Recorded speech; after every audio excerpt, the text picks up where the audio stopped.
आपको परमेश्वर के वचन से आज ये वचन पढ़ रहा था सुबह।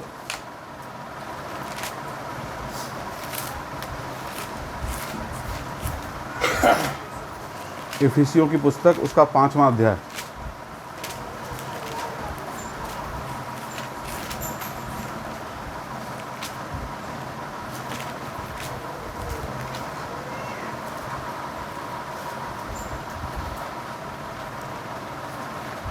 पांचवा अध्याय की पहली आयत से कोई भी जन पढ़े। इसलिए प्रिय बालकों के समान परमेश्वर का अनुकरण करो और प्रेम में चलो, जैसे मसीह ने भी तुमसे प्रेम किया और हमारे लिए अपने आप को सुखदायक सुगंध के लिए परमेश्वर के आगे भेंट करके बलिदान कर दिया।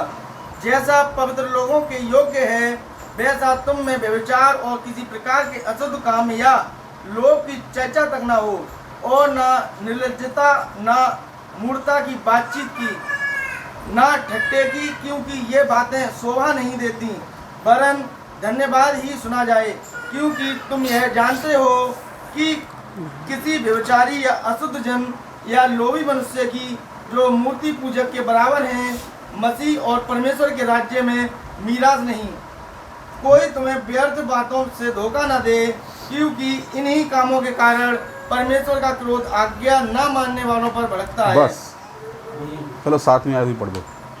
इसलिए तुम उनके सहभागी ना हो। बस इसलिए प्रिय बालकों के समान परमेश्वर का अनुकरण करो। परमेश्वर का क्या करो? अनुकरण करो। अनुकरण शब्द का अर्थ होता है कॉपी करना, और हिंदी में इसको बोलते हैं नकल करना उसकी। हालेलुया। यहाँ पर परमेश्वर का जो दास है वो हम सब लोगों की एक बात बता रहा है कि परमेश्वर का अनुकरण करो, यानी परमेश्वर के चरित्र की नकल करो। आज जब मैं ये वचन पढ़ रहा था, पहले भी पढ़ा मैंने वचन, तो मेरे मन में कुछ बातें आई, वो मैं आपके साथ शेयर करूँगा। आजकल होता क्या है कि सिर्फ 5% ऐसे लोग हैं जो वास्तव में परमेश्वर के चरित्र का अनुकरण करते हैं। हालेलुया। आप उनको उंगलियों पे गिन सकते हो। 5% लोगों के अंदर ये अभिलाषा होती है कि हम परमेश्वर का अनुकरण करें और परमेश्वर के स्वभाव का पीछा करें, परमेश्वर के चरित्र की क्या करें? कॉपी करें। ज़्यादातर लोग आपको 95% लोग आपको ऐसे मिलेंगे जो प्रभु सेवकाई में हैं या वैसे भी हैं जो संसार की नकल करते हैं। और जो सेवकाई में बहुत सारे भाई वो क्या है, बड़े बड़े प्रचारकों की नकल करते हैं। हालेलुया। बहुत सारे ऐसे भाई हैं। 14-15 साल पहले की बात है, मेरे साथ एक भाई, हम आगरा के चर्च में जाते थे, तो वहाँ पर जो हमारे पास्टर थे, हमारे मेन पास्टर जो थे वहाँ पर, तो वो क्या है उनको भविष्यवाणी का वरदान था, और वो परमेश्वर की ओर से ही था। काफ़ी अभिषिक्त प्रभु के दास थे, अभी भी हैं वो, और काफ़ी परमेश्वर उन्हें इस्तेमाल करता है। तो उनको क्या है, भविष्यवाणी का वरदान था, और वो सटीक भविष्यवाणी परमेश्वर उनके द्वारा बताता था, तो वो चीज़ें पूरी होती थी। तो मेरे साथ एक भाई जाता था चर्च में, तो वो क्या करता था, उनकी नकल करता था। उसको लगता था यार ये तो मुझे भी आना चाहिए। तो हम क्या है, कई बार समझ जाते थे। कई बार क्या होते थे, हम कभी प्रेयर लेने जाते थे, कहीं पर 4-5 लोग जमा होते थे, तो वो क्या है, उनकी नकल करता था। प्रभु मुझे बता रहा है यहाँ पर एक बहन है और उसको ये है, मतलब इस तरीके से। अब मैं समझ जाता, हम सब समझ जाते थे। साफ उसके व्यवहार से लगता था कि वो उस पास्टर की क्या कर रहे हैं, नकल कर रहे हैं। और आज यदि उस भाई को हम देखें तो उस भाई का प्रभु में कोई अता पता ठिकाना भी नहीं है। हालेलुया। पुराने नियम में भी आप देखोगे जब इजरायली लोग लाल समुद्र को पार करके बाहर आए, तो फिरौन ने और उनकी सेना ने क्या किया, वही काम उन्होंने भी करने की कोशिश की। पीछा किया ना उनका, तो क्या हुआ उनका? पानी में डूब मरे। वो तो निकल आए बाहर, उन्होंने सोचा कि हम भी निकल जाएंगे। तो जितने भी नकल करने वाले लोग हैं, जो परमेश्वर को छोड़ के परमेश्वर के दासों की नकल करते हैं और चीज़ों की नकल करते हैं, संसार के लोगों की नकल करते हैं, तो उनका क्या है, भविष्य ज़्यादा अच्छा नहीं होता, चाहे वो प्रभु में हो चाहे संसार में हो। लेकिन यहाँ पर परमेश्वर का वचन कहता है, इसलिए प्रिय बालकों के समान परमेश्वर का क्या करो? अनुकरण करो। तो बहुत सारे ऐसे लोग हैं, बहुत सारे ऐसे सेवक हैं, बहुत सारे ऐसे लोग हैं जिनके व्यवहार से पता पड़ जाता है कि ये इनका अपना नहीं है, ये क्या है, नकल कर रहे हैं। जैसे प्रभु के बहुत बड़े बड़े दास हैं, पास्टर बेनी, इनका नाम सुना होगा आपने, पास्टर क्रिस का नाम सुना होगा, पास्टर एजेकिया फ्रांसिस हैं, और भी बहुत बड़े बड़े प्रभु के दास हैं। तो जो छोटे छोटे जो सर्वेंट्स हैं, जिनके ऊपर कोई कॉलिंग नहीं है परमेश्वर की, मैं उनकी बात कर रहा हूँ, ऐसा नहीं है, बहुत सारे लोगों के ऊपर कॉलिंग भी है, जो कुकुरमुत्तों की तरह निकल कर आ गए हैं आजकल। बहुत से लोग क्या है, भीड़ इकट्ठी हो जाती है तो फिर बेनिन की कॉपी करते हैं, फायर। अरे भाई, तेरे अंदर कितनी फायर देखी कोई पवित्र आत्मा की?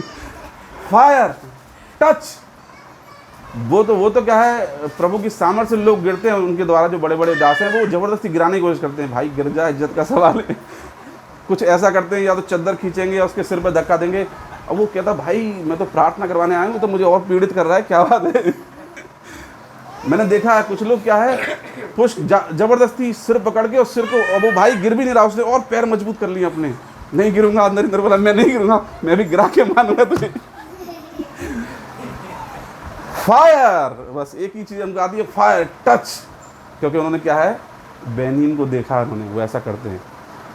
बहुत सारे लोग क्या है, पास्टर एजेकिया फ्रांसिस की नकल करते हैं, बहुत सारे लोग पास्टर क्रिस की नकल करते हैं, और भी जो प्रभु के बड़े बड़े दास हैं उनकी क्या है, नकल करते हैं लोग। लेकिन आप यदि इन प्रभु के दासों को देखोगे ना, जो आज ये कर रहे हैं, अगर आप इनका जीवन देखोगे ना, इनका जीवन आपको इतना, जो पीछे इनका जीवन है प्रभु के साथ, इतना कठिन बिताया इन्होंने कि हम भी नहीं समझ सकते। अगर बेनी हिन के जीवन के बारे में आप देखोगे, ब्रदर डीजीएस दिनाकरन को आप डीजीएस दिनाकरन का नाम सुना है, पॉल दिनाकरन का नाम सुना है, और भी जो प्रभु के बड़े बड़े दास हैं, इन लोगों के जीवन को अगर आप देखोगे तो इन लोगों के जीवनों में क्या है, इन्होंने सिर्फ परमेश्वर को ही महत्व दिया। इतनी प्रार्थना करते हैं ये लोग, इतनी प्रार्थना करते हैं, इतना उपवास रखते हैं, इतना परमेश्वर की उपस्थिति में बने रहते हैं, इतना इन्होंने अपने आप को परमेश्वर के लिए तैयार किया है, इतना सेक्रीफाइसेस किए हैं, इसी वजह से उनके जीवन से परमेश्वर काम करता है। और ये सोचते हैं भाई ये तो बस ऐसे हम फायर बोलेंगे तो फायर आ जाएगी नीचे। और ऐसे लोग क्या है, ज़्यादा देर तक परमेश्वर के साथ टिक नहीं पाते। हालेलुया। क्योंकि इन लोगों के जीवन देखोगे तो ये लोग क्या है, बहुत इन्होंने परमेश्वर के साथ मेहनत करी है, बहुत पापड़ बेले, तब जाकर यहाँ पर सेवकाई की स्टेज पर आए हैं। और आजकल क्या है, ज़्यादातर लोग परमेश्वर का अनुकरण नहीं कर रहे हैं, लोगों की नकल कर रहे हैं, पास्टरों की नकल कर रहे हैं। लेकिन यहाँ पर परमेश्वर हमें साफ बता रहा है, इसलिए प्रिय बालकों के समान परमेश्वर का अनुकरण करो। परमेश्वर का अनुकरण करने का मतलब है परमेश्वर जैसे चरित्र का, उस जैसे स्वभाव का क्या करो, अनुकरण करो, उसकी नकल करो। आप यदि बाइबल में देखोगे, बाइबल पूरी भरी पड़ी है, जगह जगह पर परमेश्वर के चरित्र की खासियतें, उसकी विशेषताएं लिखी हुई हैं। अगर आपको नकल करनी है तो आप उन विशेषताओं की नकल करो। बाइबल में लिखा है कि हमारा परमेश्वर विलंब से क्रोध करने वाला परमेश्वर है। क्या हम उसकी नकल करते हैं? हम विलंब से क्रोध करते हैं, या क्रोध हमारे जवान में रखा रहता है? हालेलुया। लिखा है कि हमारा परमेश्वर क्या है, विलंब से क्रोध करने वाला है, बहुत देर लगाता है, वो मौके देता है, माफ़ करता है। पूरे दिन हमारा जो चाल चलन है कहीं ना कहीं परमेश्वर को हर्ट करता है, और सालों से हमको लगता है कि हम बहुत ज़्यादा पवित्र हो गए हैं, लेकिन मैं आपको बता दूं परमेश्वर की जो पवित्रता है उसकी डिमांडमेंट बहुत बड़ी है। हम तो अपने स्तर से सोचते हैं, मैं प्रार्थना करता हूँ, मैं बाइबल पढ़ता हूँ, फरीसी के समान अपने मन में सोचते हैं, मैं तो ऐसा करता हूँ, मैं तो वैसा करता हूँ, मैं तो ऐसा करता हूँ, मैं तो ऐसा करता हूँ, मैं तो वैसा करता हूँ। प्रभु कहता है तू और बेकार हो गया पहले से, इससे पहले ही बढ़िया था तू, कम से कम नम्रता और दीनता के साथ तो मेरे सामने आता था तू। अब तो तेरे मन में यही बातें आती है कि मैं ऐसा करता हूँ। हालेलुया। लिखा है परमेश्वर विलंब से क्रोध करने वाला परमेश्वर है। तो हमारे अंदर भी कैसा स्वभाव होना चाहिए कि हमारे अंदर विलंब से क्रोध करने वाला स्वभाव होना चाहिए। हम सबके लिए है ये, और नहीं है ये चीज़ें क्या है, ऐसे ही नहीं आएंगी। इस चीज़ों के लिए हमें क्या करना पड़ेगा, प्रार्थना करनी पड़ेगी, बहुत प्रार्थना करनी पड़ेगी, परमेश्वर के साथ बैठना पड़ेगा। और बहुत सारी ऐसी चीज़ें हैं जिनको हमको अवॉइड करना पड़ेगा अपने जीवन से। अगर हम चाहते हैं कि हम परमेश्वर का अनुकरण करें, परमेश्वर के स्वभाव का पीछा करें इस संसार में रहकर, जहाँ पर चारों तरफ परमेश्वर तो दिखाई देता ही नहीं है, दुष्ट आत्माएं दिखाई देती हैं बस। घर में देखो तो घर का माहौल ख़राब, बाहर जाओ तो बाहर का माहौल ख़राब, कहीं भी जाओ तो वहाँ का माहौल ख़राब, कहीं पर परमेश्वर की बातें दिखाई देती नहीं। जैसे मैंने पिछली बार आपको बताया था, लिखा है गलातियों की पुस्तक में, शरीर के काम तो प्रकट हैं। जहाँ जाओ आपको शरीर के काम मिलेंगे ही मिलेंगे, लेकिन आत्मा के फल जो हैं वो प्रकट है ही नहीं। वो तो क्या है, मेहनत से अपने अंदर ईजाद किए जाते हैं, क्रिएट किए जाते हैं अपने अंदर, पवित्र आत्मा के फल अपने अंदर लाए जाते हैं मेहनत के द्वारा। तो हमारा परमेश्वर क्या है, विलंब से क्रोध करने वाला परमेश्वर है। तो हम लोगों को परमेश्वर से क्या प्रार्थना करनी है कि प्रभु मुझे इतनी सामर्थ्य दे कि मैं विलंब से क्रोध करने वाला व्यक्ति बनूं। क्योंकि बहुत सारे लोग ऐसे हैं, क्या है, गुस्सा उनके मुंह पर और जबान पर और उनके व्यवहार में रखा हुआ है, क्रोध भरा पड़ा है। बहुत सारे लोग तो पी रहे हैं उसको अंदर ही अंदर पी रहे हैं। एक्चुअल में क्या होना चाहिए, अंदर ही अंदर परमेश्वर का सोता मरना चाहिए। बहुत सारे लोग तो गुस्से को पी रहे हैं, परमेश्वर के साथ चल रहे हैं, लेकिन अंदर ही अंदर गुस्से को पी रहे हैं। ये भी तो क्या है, अशुद्धता की दशा है। हमारी कंडीशन कैसी होनी चाहिए कि हमारे अंदर पवित्र आत्मा का स्वभाव होना चाहिए। हालेलुया। हमारा परमेश्वर क्या है, विलंब से क्रोध करने वाला परमेश्वर। और लिखा है कि वो क्या है, करुणामयी परमेश्वर है। उसका हृदय कैसा है, करुणा से भरा पड़ा है। हमारे अंदर भी क्या होनी चाहिए, तरस होना चाहिए परमेश्वर का। परमेश्वर से हमें प्रार्थना करनी चाहिए कि प्रभु हमारे अंदर हमें इतनी शक्ति दे कि हम अपने अंदर क्या है, तरस को ला सकें। हालेलुया। इसलिए प्रिय बालकों के समान परमेश्वर का अनुकरण करो। फिलिपियों की पुस्तक में भी लिखा है कि जैसा मसीह यीशु का स्वभाव था वैसा ही तुम्हारा भी स्वभाव हो। जैसा मसीह यीशु का स्वभाव था। मसीह यीशु और परमेश्वर दोनों एक ही हैं। पिता, पुत्र, पवित्र आत्मा तीनों एक ही हैं। जैसा परमेश्वर का स्वभाव है वैसा ही मसीह यीशु का स्वभाव है, वैसा ही पवित्र आत्मा का स्वभाव है। और लिखा है जैसा मसीह यीशु का स्वभाव था वैसा ही तुम्हारा भी स्वभाव हो। परमेश्वर का अनुकरण करो।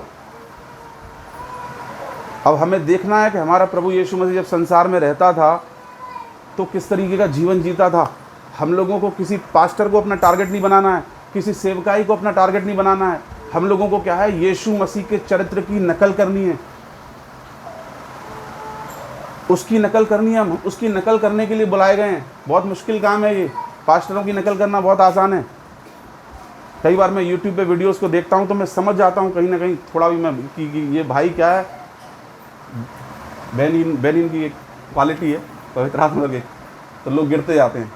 तो वो क्या है, वो देख देख के, अरे भाई सबसे बड़ी सेवकाई पता है क्या है, अपने आप को अंदर ही अंदर मारना, अपने शरीर से लड़ना। इससे बड़ी कोई सेवकाई नहीं है। मैं आपको सही बता रहा हूँ। इस संसार में रह के बहुत सारे लोगों की सेवकाइयाँ इतनी अच्छी हैं, इतनी अच्छी हैं, बाहर इतनी उनकी अच्छी गवाही है। वो क्या है, एंजल हैं, स्वर्गदूत हैं बाहर, और घर में ही घुसते ही भूत हैं। फिर सही बता रहा हूँ मैं। सबसे जो बड़ी आपकी जो परीक्षा है वो आपके घर में होती है, आप कितना प्रभु में मजबूत हो। सबसे बेस्ट प्लेस मैं आपको बता रहा हूँ अपने अनुभव से। इतने साल हो गए मुझे प्रभु यीशु मसीह के साथ चलते चलते। मुझे पता है कि सबसे जो बड़ी आपको, अगर आप, बहुत सारे लोग कहते हैं कि मैं बाइबल ट्रेनिंग करने जाऊंगा, बहुत अच्छी बात है। आपको अगर बाइबल ट्रेनिंग करनी है ना, सबसे बढ़िया जगह बताऊं, आपके घर में होगी। आपको मजबूती आपके घर में मिलेगी। हालेलुया। घर एक ऐसी जगह है जहां पर आप बहुत कुछ सीखते हो, बहुत कुछ झेलते हो। एक जगह लिखा है बाइबल में, एक जगह लिखा है कि मसीह का बलियाल से क्या नाता, और परमेश्वर के लोगों का मूर्ति पूजकों से क्या नाता, अंधकार का प्रकाश से क्या नाता। एक घर में जहाँ पर मूर्ति पूजा हो रही है और वहाँ पर एक विश्वासी रहता है ना, केवल परमेश्वर और वो विश्वासी ही जानता है कि कैसे समय कटता है। वो तो परमेश्वर का क्या है, ग्रेस होता है, उसका स्पेशल ग्रेस होता है, वो उस घर में कैसे रह रहा है। वरना मैं आपको ऐसे घर भी दिखा दूँ जहाँ पर सब लोग क्रिश्चियन हैं, लेकिन फिर भी घर में क्या है, जो माहौल होना चाहिए पवित्र आत्मा का, वो माहौल नहीं। हालेलुया। तो सबसे बड़ा आपका सीखने की जो जगह क्या है, वो हमारा घर है। घर से हम सीखते हैं, घर से हम बनते हैं। क्योंकि मैंने एक बार एक बात बताई थी कि अगर कोई हमें बाहर का कोई व्यक्ति अगर हमें लगी हुई बात बोल ले तो हम उससे क्या है, बात करना छोड़ देंगे। और अगर घर का कोई बात बोल दे तो हमारे मन में पता है क्या आता है, या तो इसको मार दूँ या खुद मर जाऊँ। आती नहीं आती बातें मन में? आप लोगों मन में नहीं आते हैं, आप तो स्वर्गदूत हो शायद। ज़्यादातर आप अखबार उठा के देखोगे ना तो यही खबरें मिलेंगी कि पत्नी से कहा सुनी पर युवक झूले में, फांसी में झूला, झूले में झूला, फंदे पर झूला। बिल्कुल मैं हंस के बताता हूँ, लेकिन सब एक्यूरेट बातें बता रहा हूँ आपको। इन बातों में बिल्कुल सच्चाई है। घर में कहा सुनी से युवक नहर में कूदा। सबसे लड़ सकते हो आप, लेकिन शैतान से नहीं लड़ सकते हो। शैतान जब दिमाग पे अटैक करता है ना, तो उस समय क्या है, वो केवल बस यही दिखाता है कि बस ये कर ले तू, बाकी सब हटा देता है सामने से। अक्सर आप देखोगे घरों में जो विवाद होता है, उसी की वजह से गलत कदम लोग उठाते हैं। तो ये क्या है, सबसे बड़ी जो एक विश्वासी के लिए सीखने की जगह है, वो क्या है, उसका घर है। एक जगह यीशु मसीह ने एक व्यक्ति को ठीक किया, जिसके अंदर क्या थी, दुष्ट आत्माओं की सेना थी। अगर हमने पढ़ा हो मरकुस की पुस्तक में, तो यीशु मसीह ने उसको ठीक किया। तो उसने प्रभु यीशु मसीह से एक बात कही कि प्रभु मैं भी तेरे पीछे पीछे आना चाहता हूँ, मुझे अपने संग ले चल। पढ़ा है ना हम सब लोगों ने। उसने विनती की कि प्रभु मुझे भी अपने साथ आने दे। तो प्रभु ने उसे एक बात कही, तू अपने घर में जा, पहले अपने घर जा और अपने घर के लोगों को बता कि परमेश्वर ने तेरे लिए कैसे बड़े बड़े काम किए हैं। वहाँ पर उसके कहने का अर्थ ये था, जब प्रभु यीशु मसीह हम लोगों को आशीष देता है, हम लोगों को ठीक करता है, हमारी सबसे बड़ी जो टीचिंग का, सबसे बड़ी जो ट्रेनिंग का प्लेस होता है, वो हमारा घर होता है। क्योंकि इस बात को मैं अच्छे तरीके से जानता हूँ। हालेलुया।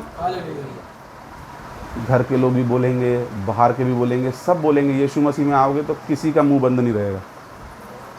लोगों के मुंह बहुत चलते हैं, लेकिन यदि हम परमेश्वर के साथ ईमानदारी से बने रहेंगे, तो मैंने बताया था, हमें आशीषित होने से कोई रोक नहीं सकता। हालेलुया। इसलिए प्रिय बालकों के समान परमेश्वर का क्या करो, अनुकरण करो।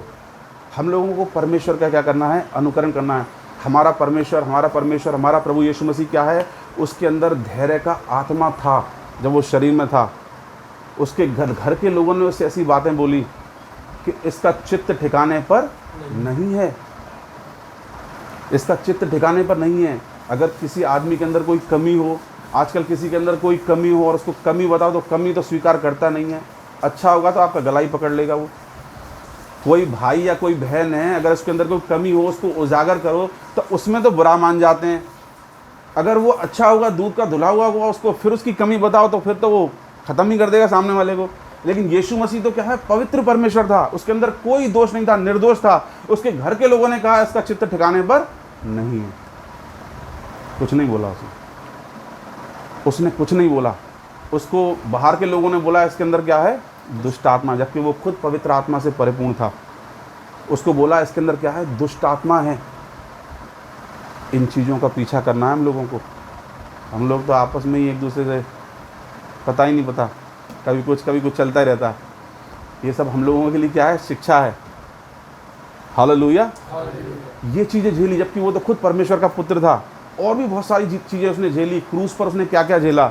अभी कुछ दिन पहले की बात है, तो एक भाई हैं जिनके साथ हम सेवकाई करते हैं, आगरा में जाते थे, वहाँ सेवकाई करते थे। तो उन्होंने एक बात बोली जिससे मुझे बहुत कष्ट हुआ, लेकिन मैं चुप रहा। उन्होंने मेरे बारे में ये बोला कि वो भाई शादी नहीं कर रहा, अपनी गवाही ख़राब कर रहा है, गड्ढे में जाएगा।